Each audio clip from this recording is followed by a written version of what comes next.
bitch. Just hit the bar, the space bar. I did. All right, wait for the music. We're rolling. Are we? We can always edit. Yeah, that's why we're doing this. Okay. Now, go ahead. Right here.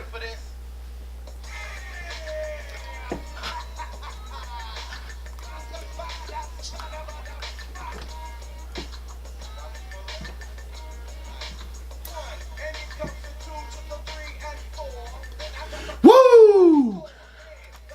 This morning, I didn't even have to play hooky.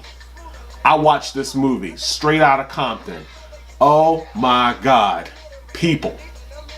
Before I get into this, I'm going to hold this up again. But first I want to say, Dave Cardi, I hear that you're going to be in town on Friday. I don't know if I can make it. Hopefully I can try. If not, when we upload this, I'm going to make sure I send this to you and Crystal Escalette and say, son, I miss you. I miss everybody. And hopefully I can see you on Friday. If I can't make it, it's because I'm preparing to go out of town. So, love you, son. Love you.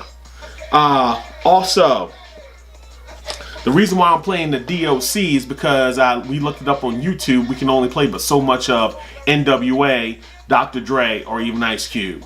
So we chose the DOC. Is it funky enough? Good Lord. This movie, I highly recommend to anybody who understands what NWA stood for in 1986. But the group started in 1986. But everything kicked off until 1989, a year before I graduated. And believe me when I tell you, the groups that were around made so much headway. And now when you really understand the bio and everything that went down with Tupac and Death Row, Dr. Dre, all these people, now it truly makes sense. Everything that we're going through right now is the same thing that happened between 86 and right now. Believe that. The police corruption is at an all-time high. Not to mention, the police in New York are still putting small amounts of marijuana in the back of black teenagers' cars. The corruption is outstanding. The murders are outstanding. What these guys represent besides Compton, California, what they were also representing to everything that the cops were doing to them, laying them face down like dogs, cuffing them. Everything that went on with Compton, everything that went on in California, everything that went on in New York, they represented for everyone. And in the end, what it really taught you was business. What it really taught you was money and what power does to you and wrong decisions and bad decisions. What it really brings to the table is a lot of things that only you and I can see through our eyes, but we never lived through it. Straight Outta Compton is highly recommended for anyone who really understood what NWA really stood for. Not just because they came in with this new raw attitude and beat. Come on, man.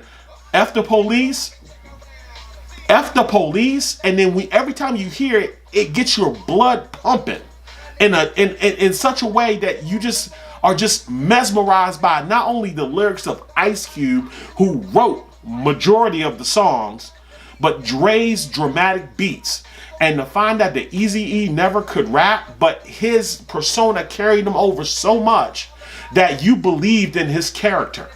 But in the end, you felt sorry for him when he died of AIDS. Because they were about to bring back NWA. And God knows what would have happened if that crew did get back together for a reunion. You got to understand something. The two major characters, Ice Cube and Dr. Dre, went on to have fabulous careers.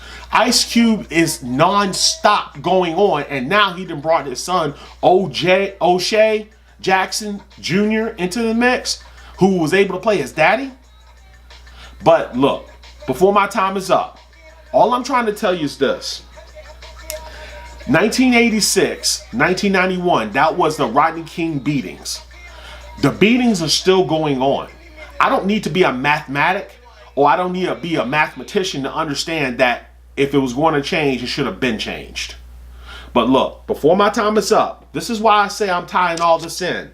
Because in the end, All you people who was born in 86 and all you people who graduated when I graduated in 1990, remember the NWA crew, not just Boogie Down Production, not the Bronx, not Queens, not LL, but all that NWA gangster rap that really basically told the truth. That birthed Tupac Shakur. That birthed all Snoop Doggy Dogg from Long Beach. All these guys were in the same mix. 10 years this group existed and they made that type of impact. And they're still going strong. Minus MC Ren and minus Yella. To that note, guys, thank you for listening. I will catch you on Thursday.